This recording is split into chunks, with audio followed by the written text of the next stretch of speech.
Right, welcome to our next episode of The Two Who Recruit. I'm really excited about today because, first off, we're in a new studio. So as you can see, we're being videoed. It's a bit terrifying, isn't it? We're being videoed. But also, we've got an amazing guest on today's show. Anne Kiem, who is that? Am I pronounced that right? It's Kiem. It's it's a German name that travelled to Australia and got all confused. So, in Germany, you would pronounce it Kiem, but the other side of the world, you spin things around a bit. It's Kiem. Very nice. Well, welcome, Anne Kiem. Thank you. OBE. So, just a bit of an introduction to Anne. Anne started out her career actually as a maths teacher before joining Barclays as a credit market strategist. Love that. Spent 10 years at the IFS School of Finance, where she did become chief executive, and then on to become chief executive of the Chartered Association of Business Schools.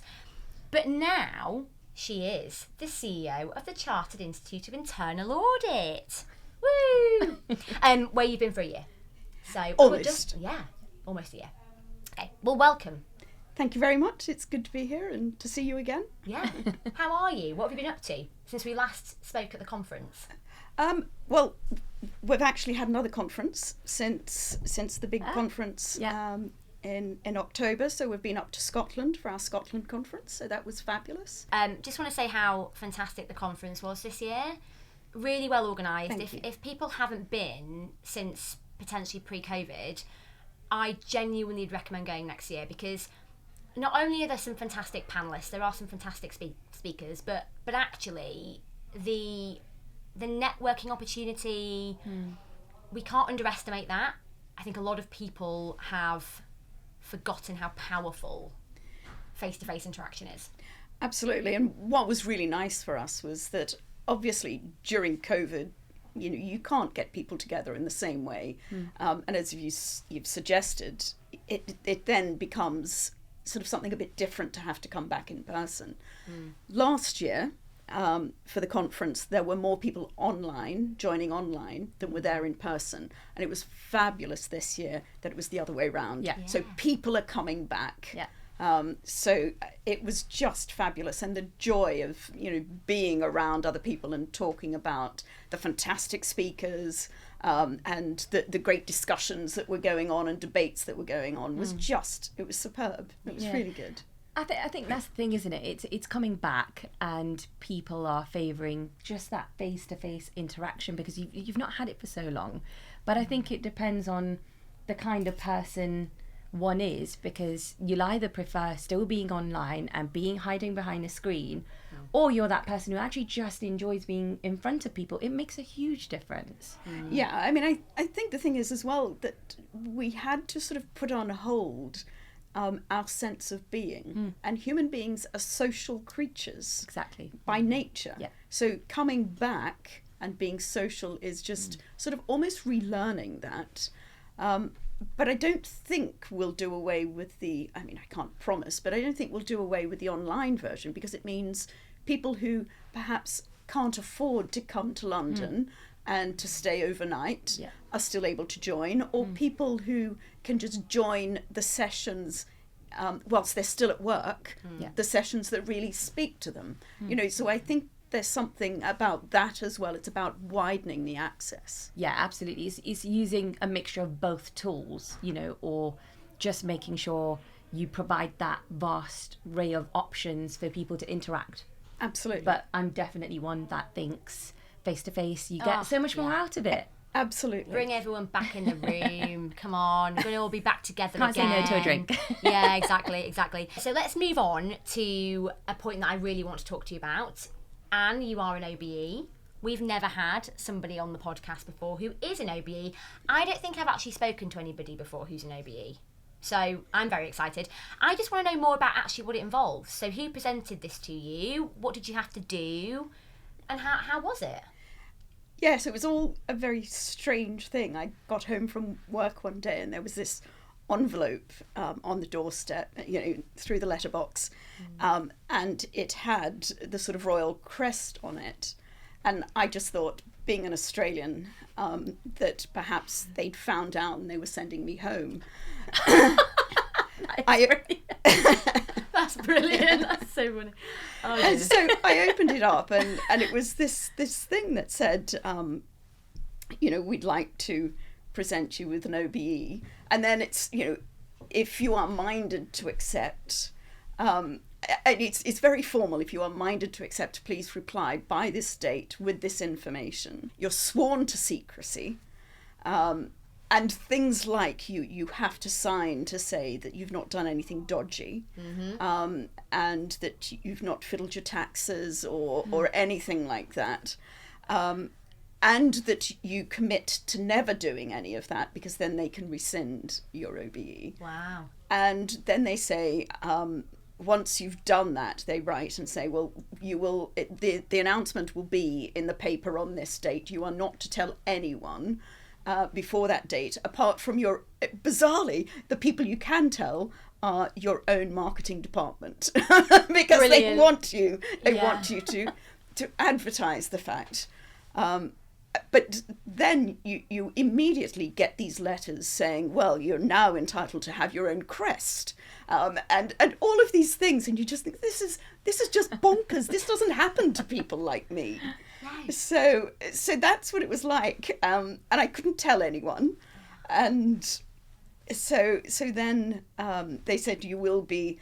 So then it's announced, and they write and they say, you will be presented on this date at this place. So I was lucky, I got Buckingham Palace, and then you don't find out until you're there, who's going to present it to you. Mm-hmm. Mm-hmm. And I mean, it's very amusing. I was able to take 3 guests with me. And the loveliest one was my nephew flew over from Australia to come. Nephew of the year or century. Probably very chuffed. And who presented it? Who was your chosen person? Well, it wasn't. I didn't choose them. No. But Request. Yes, yeah. It was the current Prince of Wales. Oh, that's amazing. That is amazing. So yes, and it was lovely. They teach you what you have to do, and yeah. That is fantastic. You have a short chat, and pins your decoration on you. Wow. It's very, very slick. Yeah, I imagine. I love that. And is hush. Yeah, a bit like you with the pronunciation of my surname. They did exactly the same. Well, no, they did exactly the same in Buckingham Palace, because they queue you up in alphabetical order. And I just said, look, it doesn't matter, but it's actually pronounced Kiem. And they said, well, no, madam, it does matter. No one wrote anything down, but they pronounced my name correctly when I was called out. So it was fabulous. And then I had a party afterwards. I was about to say, amazing. Crack open the bubbly afterwards. No, it's amazing. It's amazing. Well, we had to ask that question because... Sorry, it was a very long answer. No, we had to ask it. It's really important and it's an amazing achievement. When was that? When did you get that? Oh, I was very lucky, as it turns out. My presentation was November 2019. Oh, wow. Amazing. Yes. Okay. That would have been... You'd be gutted, wouldn't you? You'd be gutted if you got it the year after. Yes. Yeah. Getting it on Teams is not quite the same. No.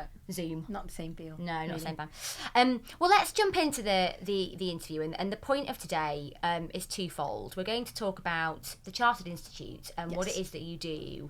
But we're also going to talk a little bit later about the internal audit community, which I'm really excited to talk about in particular. But let's start off with the Chartered Institute of Internal Auditors. Talk us through what it is and actually what you do and what you represent. That would be really useful. Yes, well, earlier this year, in fact, we had a look as a team, but also as our council at, well, how do we articulate our purpose? And what's our strategy? What do we do? And our purpose is really quite straightforward. It's to champion and support internal auditing for the benefit of our members, for organisations, and as a result, for society.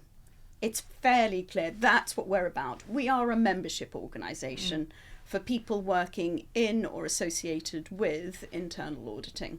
So to that extent, our strategy is based around 4 main things. And the first being, we're there to develop talent and help build talent and a talent pipeline. We're there to build knowledge and understanding. So once you're qualified and you're working, you need to keep up to date, and you need things like events so that you continue to learn. We also have another aspect that I think is really important and only an organisation like us can do, and that's influencing for the profession. So there are many aspects to that, but one of them is engaging with regulators, with government. So we've been in contact with the Department for Business and Trade about the Audit Reform Bill. We're in contact with the FRC about codes, the Corporate Governance Code, and how we can bring internal audit into perspective in that area. So that, I think, is really important, and doing that as a group, I think, is gives us that voice. And the fourth one, which may seem a bit self-serving, and I guess to some degree it is, but what we want is a sustainable chartered institute. Because if we don't have that, we can't deliver the others. So there are 4 main aspects. So we do the usual sort of membership things. So we have conferences, as we've talked about. We also have other workshops. We have education, development. We also have a newsletter. We have technical guidance. We have groups, which we'll talk about, I think, a bit later, specific groups trying to support specific sectors by getting people together. So there's a wide range of things we do. And of course we do the lobbying element and trying to get internal audit better known. So it's a wide range of membership type activities. I think that's really useful to know because, you know, whilst I know who the Institute is, I don't necessarily know everything you do. Yes. So that's quite informative, and I think that would be quite informative for a lot of our listeners. What made you join there, and why, you know, well, firstly, what made you join there, and secondly, why should someone join the Institute in the future? Yes. I joined for a number of reasons. One is, as you've seen from my background, I have a background in membership organisations and in education. And here, again, we have an organisation that has those things in place. But I also joined because I thought there was something I could give and do to help promote the work that the Institute does, to make sure that we are developing with our members so that more people want to become members, that more people understand what internal audit is. Because, I mean, I didn't know what internal audit was before I was approached about the role. It turns out that I had actually used an internal auditor before, but I didn't know that's what they were called. I just, as a chief executive, needed someone to help me look at our financial controls. So I went to our external auditors and said, do you have someone who can come in and do this? They didn't tell me, yes, we've got an internal auditor who can do that. But that I think is the problem. Not many people really understand the profession at all. I mean, we talk to external auditors a lot. I mean, every day, nearly every day. And the amount of external auditors who don't understand what an internal auditor does, that's baffling. We're having to explain to them what it is. Something's going wrong there if you've got a whole host of external auditors not knowing what this profession is. Yes, absolutely. And that's part of our role, is to try to develop the understanding. You know, if I'm looking at what my vision is for internal audit, I did initially think that it was that people would want to support internal auditors, but I thought, actually no, that's the outcome of Yep. the vision.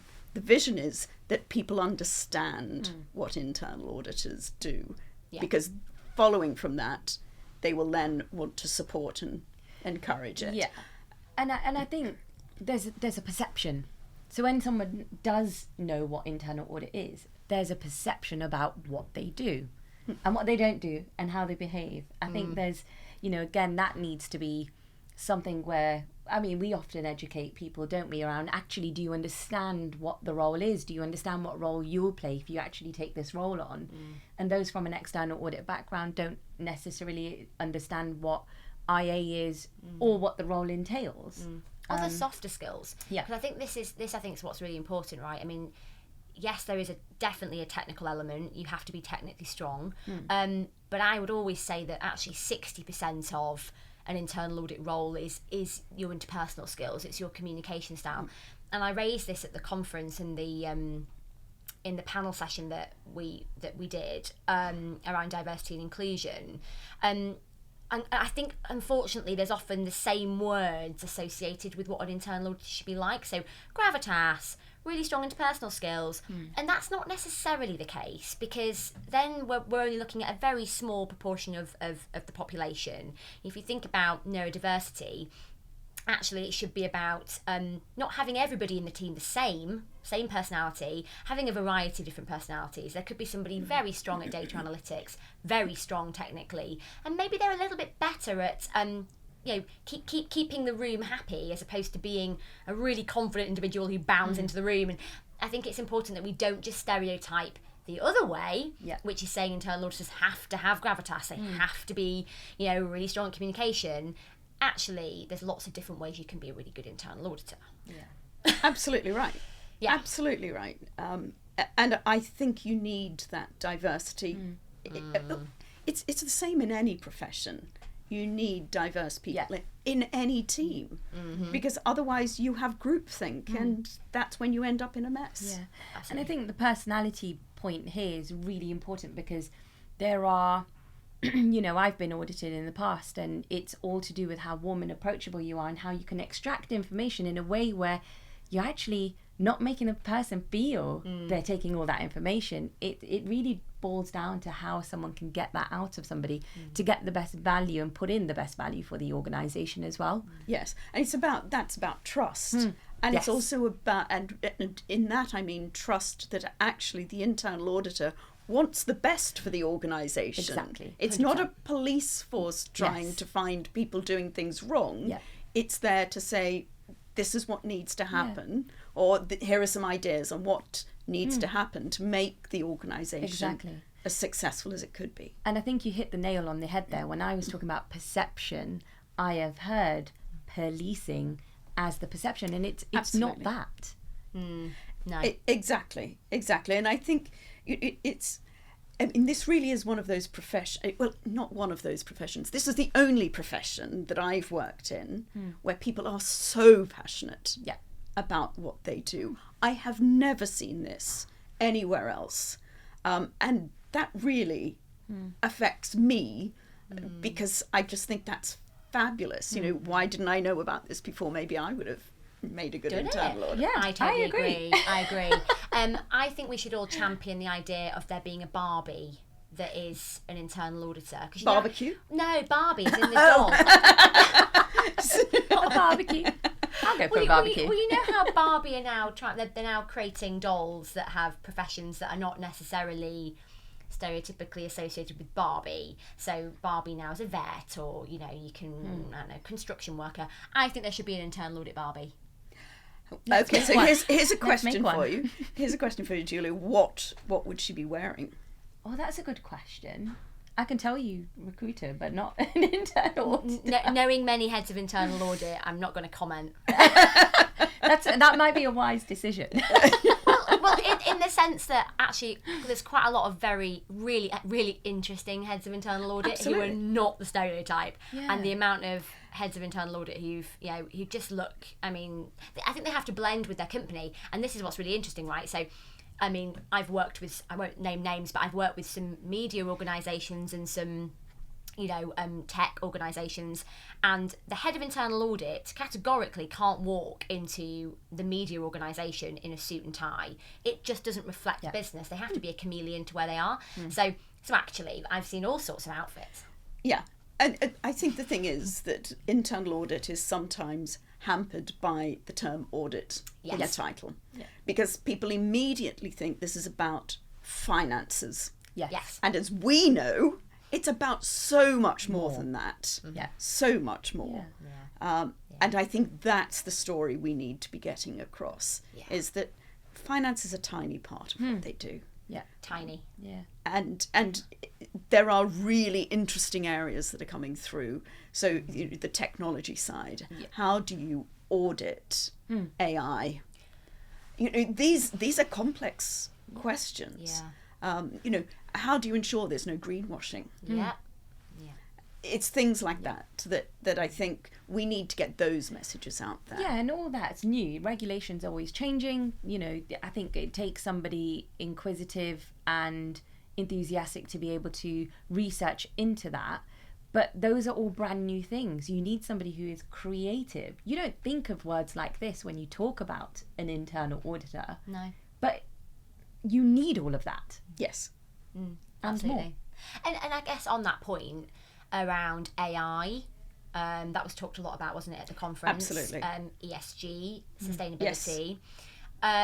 Is that something that you have to actively think about as the Chartered Institute, how you incorporate that into the CIA, for example, the qualification, or how you incorporate that into the training and the different sessions that you lead? How do you do that? Yes, we don't have overall say on what's in the CIA because that's run by IIA Global, and that's under revision. That's under revision at the moment. So we have input into that, but they own that assessment and what gets assessed there. You learn something new every day. I just assumed each country would have their own slant. Exactly the same. Wherever you are in the world, it's exactly the same. But that's why you have to have what we're called affiliates in each region. So, we're UK and Ireland, and that's where the training comes in. So it's very much, we do what we think and believe our members want us to do. They feed back to us that they're nervous about AI in all sorts of ways, not just how do they audit it, but how do they use it in their own auditing, and things like that. So they tell us that's what they want. We then produce things to help them. So it's very much a conversation. So there is a publication that we put out every year jointly with our European counterparts called Risk in Focus. And in that we ask chief audit executives, heads of internal audit, what are you most concerned about in the year going ahead? But also then, what are you spending most of your time on? And oddly enough, those two don't always marry. No. And that's where we come in to go, okay, so you say you're worried about AI, but you're not doing anything on it. Perhaps we need to help you. Yeah. Do you think that comes from a place of a fear? I think in some cases, I think in other cases it's what they're being tasked to do internally, because internal auditors don't always get to decide what they're going to audit. So the audit committee. Yeah, absolutely. It will depend on the priorities they're given, and also something like AI is moving so quickly at the moment that you catch up. And then tomorrow you're way behind again. So I think there's an element of waiting until things settle a bit, so people then have a clear path to what they're going to do. Yeah, it's tough because I think with tech in particular, it's always been a really fast changing, ever evolving, thing. You can have something today and it'll change in a couple of weeks because they've found a newer thing or found another bug, and there's something else that I personally am not good at tech, and I can't imagine. Are you not? I'm not. No, and Don't imagine if you had way. to audit AI. Like I just can't.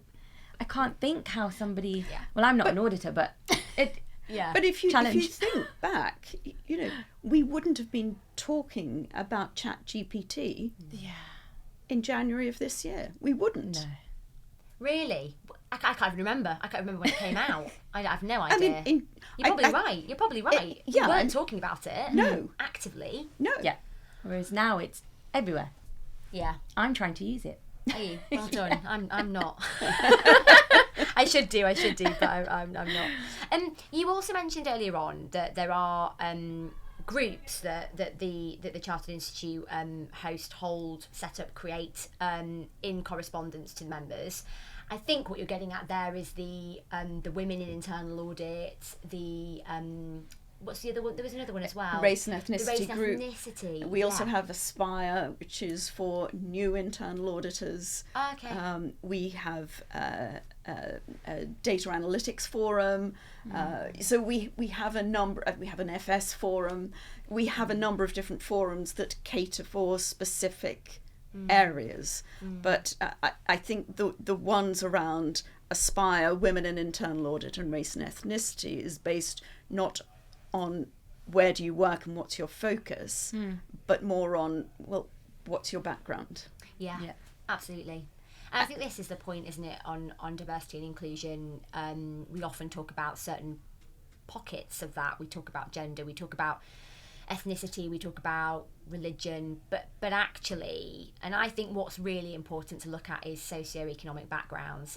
I genuinely do think that is what's key. Yes. And I think if you look at a lot of, for example, audit committee chairs, heads of internal audit, yes, we might be doing quite well, actually, I would say, in gender often at head of internal audit level, although we are doing a report next year, so watch this space. We will be releasing a report that will give more facts, but actually I still think the majority of the internal audit profession have a university degree, for example. Yes. And of course, in this society, you need to be a certain person, unfortunately, still to get into a university and to even go down that path. And so, yeah, that's something we need to focus on more. Yes, I agree up to a point, and I think it's a really good point to raise, because we do need diversity at all levels. Yeah. And whilst I was at the annual conference last year before I'd started, and I thought, wow, this is a really diverse group of people. But once you get to the senior level, that diversity falls away. Yeah. So there's clearly a barrier there that we need to help get over. Yeah. And I'm with you as an educationalist. I'm with you on making sure there are routes in. Now, we actually are what are called endpoint assessors for a level 4 in internal audit. So that's for someone, that's the equivalent of a first year university level, not breadth, but it's that sort of getting people in who don't have a degree. We also have an apprenticeship at level 7, which is master's degree, that also gets you the CIA. Okay. So that again is not necessarily for people who've been to university, and it's making it affordable because it's an apprenticeship. Yeah. So you've got a job at the same time. Yeah. So these sorts of things are really important, and I want to make sure that what we do is help people progress, regardless of where they start. Yeah. And I think apprenticeships and thinking of, again, diverse ways of getting people into internal audit or into work, that has to be talked about a bit more, because it will be the route. I mean, universities are getting expensive. People come from different backgrounds. They might not have the chance to necessarily be able to do that, but you never know what their personality, as we talked about earlier, is very key to this role. That could get someone into it. That helps to grow the Absolutely. IA And market. you just don't know why. It's not just necessarily that people can't afford to go to university. It could be that circumstances just mean, maybe they messed up at school. Yeah. They deserve a second chance. I completely agree, because I'm a big believer in who you were then isn't the person who you shape up to be later, and I completely believe in second chances, and they could be really good at that. That's something we should advocate for and talk about a bit more. Absolutely. One of the awards we have at our annual awards ceremony is for people just starting out, and apprentices are in that category. And I just think it's fantastic. And I did meet someone who started their life in internal audit with the level 4 apprenticeship, then went on to do the level 7. And for me, that just says, yeah. This is someone who's decided this is what it is. Let's forget about what happened before. This is what their career is. And I think that's fabulous. And I think that's where our role actually comes into this, because I think it's great if we get people down that road, but there's no point people going down that road if hiring managers don't want to take people from that road. And I think what we are trying to encourage heads of internal audit to do is to not necessarily go immediately towards what they know, so what they've done themselves, or what they've always hired in the past. And that can be really hard. That can be really hard. The conversations I've had to have sometimes with a head of audit to really try and open their eyes and go, I know you want that. I know that's your preferred. However, there is an individual that I know who's come from a different route. They've done an apprenticeship, or they've, not got an ACA. But you know what? Their personality is amazing. They're going to really align well to your business, and I think you're going to love them. And they go, okay, fine, sure. And I say, neck on the line, please interview them. And I tell you what, a lot of heads of audit do end up hiring that person. That's fantastic. That they wouldn't have normally interviewed. And that's cognitive diversity, isn't it? It's thinking very differently. Because I admit, as a hiring manager, I've been there, I've done that. I see someone similar to me and I'm like, oh, I can see they're very similar. Yes, they'll be great at this. Not true. Absolutely not true. And I think you have to push yourself as a hiring manager. You have to push yourself and challenge your mindset, to look for something different, because people will surprise you. People absolutely surprise people sometimes. And the other thing that I was going to say is, we go into schools as recruiters. I think it's in our, not only in our interest, but, it's something we should do, and all recruiters should do this, is go into schools. Tell people, have you heard about this career option? Because they haven't. No. Right? No. Jules is doing that soon, I think. But it's even when you get to university and people are in a business school, they come out with, their business degree or economics or accountancy. Like yeah. And they've never heard of internal audit. Yeah. And that's one of the things I want to do, given my background working with business schools. One of the things I want to do is work with the business schools, just to help them, to help their students understand that this is a route they could go down. I completely agree. I'm going to pat myself on the back here, because I got someone into internal audit at one of the top 10 firms. I was going to say the firm, but I won't. But I influenced her. Isn't that your job? What do you mean? I mean, but I'm confused. Do you mean an apprentice? Yeah, she didn't know what her options were. And I was like, have you heard about audit? She did a finance degree. I was like, right, you need to go down this route. You need to make these applications, and you should get into audit. I did that. I thought you meant you'd helped recruit somebody. I was like, no, that's my day job. This was a call on the side, and I was like, you need to go down this route. And she's a newly qual. She's there. She's there.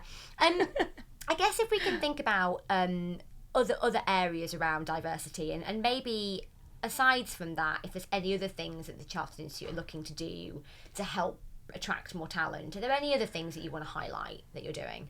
Well, I think what we're trying to do in universities, also we're looking again at our apprenticeships, just to make sure that they're right and sort of appealing to the right types of people. I think those sorts of things are really key. And I guess I've got a question for you when you're recruiting and trying to convince people to look at people who are a bit different. Is that getting easier, given that the things that are happening in, say, technology and sustainability, and so you're not necessarily going to get people who are coming from an accounting background who are specialists in this, and is that helping, do you think, heads of internal audit to think a bit more broadly? I think it will eventually get there. I think the problem at the moment is most internal audit teams that we do work with are under-resourced. I mean, let's be honest, I think most heads of internal audit would love 10, 20 more people.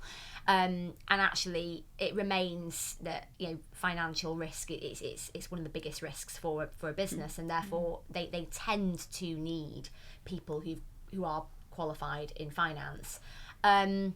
We have had certain people ask us about ESG auditors, but there aren't many people who potentially are in sustainability who want to go into audit. Yes. They want to be in sustainability. They want to be doing that role. And so I would say that we're not really seeing that shift yet. I would say that there are some individuals who are becoming a little bit more open to different backgrounds. But I do understand. I mean, if a CFO has said the audit team needs to all have an ACA, or if the audit committee have said we need all the auditors to have an ACA or to have a CIA or to have this background, there's nothing really much that can change. I think it has to come from right at the top. Turn at the top. And we are speaking to a lot more audit committee chairs now, actually. It's part of our agenda for next year is to try and bring in audit committee chairs into the conversation, because that's really important. So we're doing that at the moment, but we're getting there. So I guess in terms of what we've covered so far, we've covered the the Chartered Institute of Internal Audit. We've covered diversity. Yes. Is there anything else that you've got the platform, you've got you're here, you're sat here, you've got the room, you've got the audience. Anything else that you want to tell people about or raise? Yes, I think you'd asked me a question earlier that I didn't actually answer, so I apologise.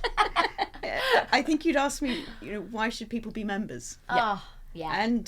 And for me, that's really important. And I think there are a number of reasons people should at least consider being members. One is you become part of a community of like-minded people. And you can learn a lot from those people. And as we've discussed, especially people who are not like you, who don't have the same background and experiences. Obviously, you get all the benefits of, it's cheaper to come along to conferences and things like that. You get to have initials after your name if you're certified and still a member. But there, for me, sort of, yes, they're nice to haves, but it's being part of a community, being part of the conversation, and being able to influence us to influence others. Because I think with us being the voice, if you like, of internal audit, people listen to us more than they would listen to an individual company or an individual person. We're representing, over 10,000 people. Come and be part of that. Let's get it up to 12. Let's get it up to 15,000. So that we're much more representative of the whole. Absolutely. Here. I would agree with you. I think being part of a community is really important. And right at the beginning of this conversation, we talked about networking and we talked about talking to people within your profession and industry. It's really important. It's where people learn the most. And so I would agree with you. We need to finish off the podcast. And That's time already. Yeah. Sheens, over to you. Right. So I've got a question. I'll go for the Belgium one. Okay. So Absolutely. just to be clear, so Context. it's our bamboozled question. At the end of every interview, we ask a totally random question that I'm scared. I am. Anne doesn't know what this question is. So we're off. So Jules and I, to give you some context, we were in Belgium at the weekend, and I hear you're a bit of an adrenaline junkie. She's like, what she said? So we were playing this game, and we were playing it for 12 hours. I'm pretty sure we played it at the restaurant. We were playing it at a bar. Obviously, we had a few drinks. Jules and I have a very sociable life outside of work. We're quite cool, I would say. I'm not cool by saying that, but two options on the table here. You have to pick one. Which one would you do? Skydiving or bungee jumping? Oh, skydiving.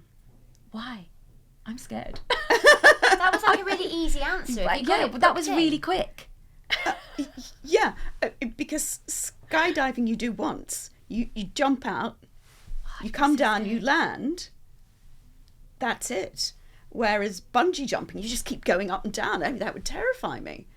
Get it you know, done and over with. Well, it's sort of. I mean, I've done parasailing.